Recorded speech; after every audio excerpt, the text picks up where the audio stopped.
The Batman trailer for Robert Pattinson's Batman movie coming out in 2021 has finally dropped, and this is Quarantine's This review and reaction to the latest Batman trailer.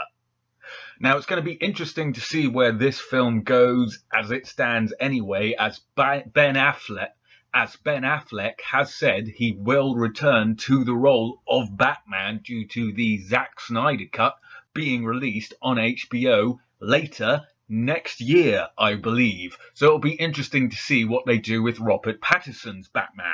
It would be cool if they had like two different Batmen running alongside each other at the cinema. So you had the Justice League Batman of Ben Affleck in the cinemas, but you also had the standalone single films of Robert Pattinson's Batman, which could be from a alternative universe, especially as they are doing the Flashpoint film where supposedly Ben Affleck will be coming in to reprise his role as Batman. Especially as they have Jeffrey Dean Morgan playing Batman's dad in the Flashpoint movie that is coming out soon. And that's very interesting, especially as they've already taken the Flash from the Justice League movies and stuck them in the Flash of the Arrowverse on CW. A brilliant kick-ass scene in the Crisis on Infinite Earths crossover. However, getting back to the trailer itself, it does look kick-ass. Like, it looks like Robert Pattinson is going all out. I know a lot of people hate him because of Twilight, but Twilight legitimately had good actors in it. And it was still shit. Granted, Kirsten Stewart, meh. Not the best actress. However, Robert Pattinson in his indie films, which he's managed to take up since he had his breakout role in Twilight, meaning that he can actually afford to live on the indie films he does, he's brilliant. He's up there with like Daniel Radcliffe when it comes to actually picking a good solid career in movies. Sod Hollywood, stay indie. Sod getting the pig tickets when you can get loads of good priced jobs for doing films that you actually love, that people want to come see, and that nobody's going to bitch about. Nobody's going to take into the mainstream media, and nobody's going to twist or turn or flip it on its head. So it's a bit odd seeing him come in to be Batman, but then again, who wouldn't want to play Batman? And this Batman kicks ass. Let's delve into the trailer properly right now. So as it starts off, we do get the DC logo, followed by a brief foreboding of what is to come. It does look like Hush, but I know we've got Riddler and Penguin in the film.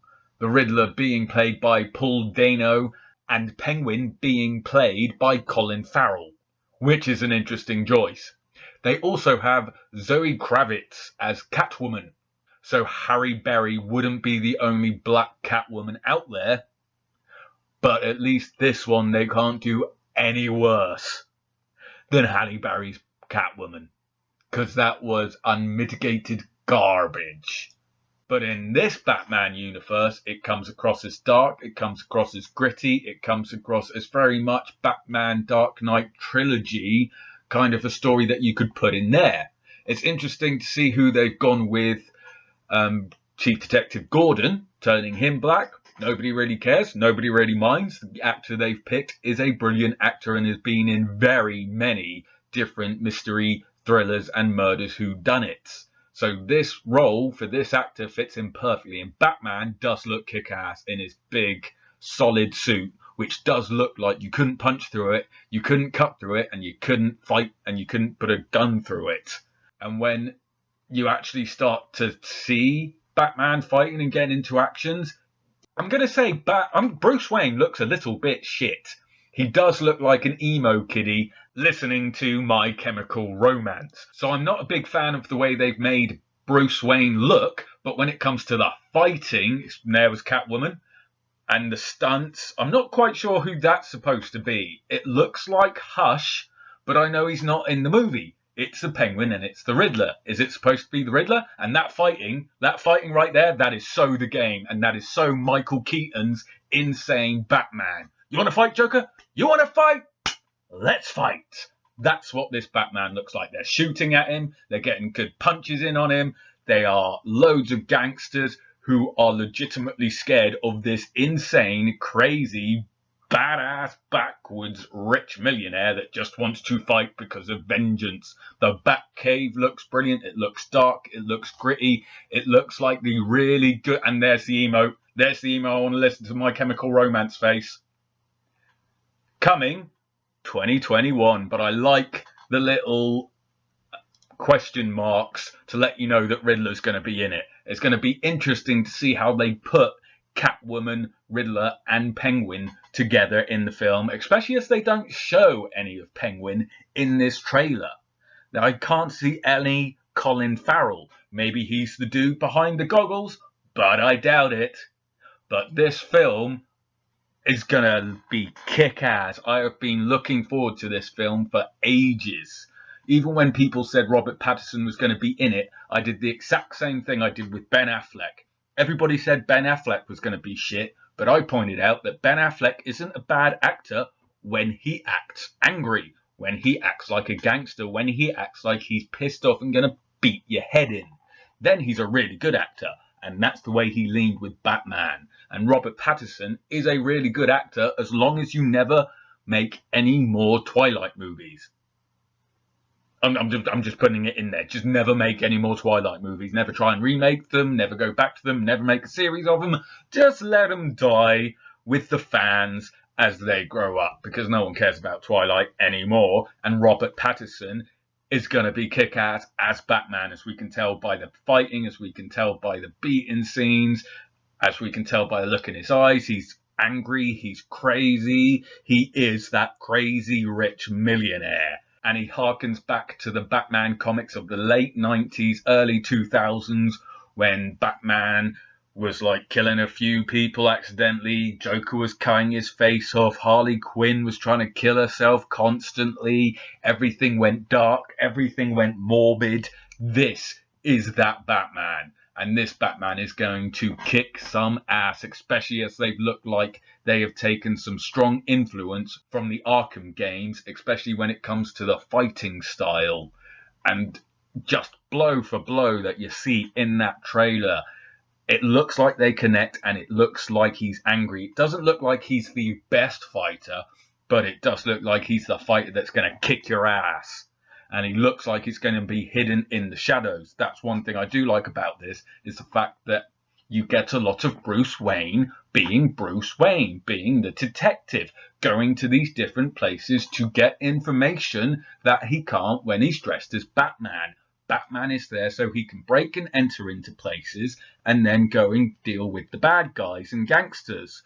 Bruce Wayne is there so that he can get into other areas during the day that Bruce Wayne could get into anyway when it comes to large corporations, large businesses, and business people, scientists, and certain areas of research which Batman would need to know about. This is why, and this is what Bruce Wayne's character does. He's not just there as this facade for Batman. He's not just there to lead the Wayne Industries. He's actually a pivotal part of Batman, because Bruce Wayne can go where Batman can't.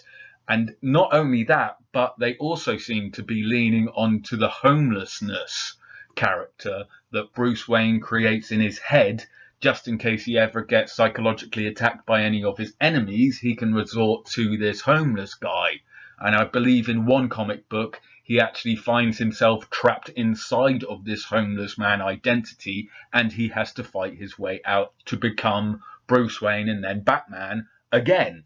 So it kind of looks like they're amalgamating a few different storylines. I know there is a particular Valentine's Day, I think it is, Batman comic book storyline that they're mainly leading on, but I know they are taking hints and nods from other comic books within the Batman universe. So it's going to be interesting to see what they do with this Batman, to see if they leave Robert Pattinson as a standalone Batman and Ben Affleck as the Justice League Batman, something I think would be a brilliant idea. It's going to be interesting to see Colin Farrell, one, back on the big screen, secondly, acting, thirdly, playing somebody who's smaller and tubbier than he is. and playing a part that Danny DeVito made iconic. And it's definitely going to be interesting to see what they do with another black Catwoman. Not that it matters that she's black, because who cares? It's a character. At least it's not going to be bad as Halle Berry's Catwoman.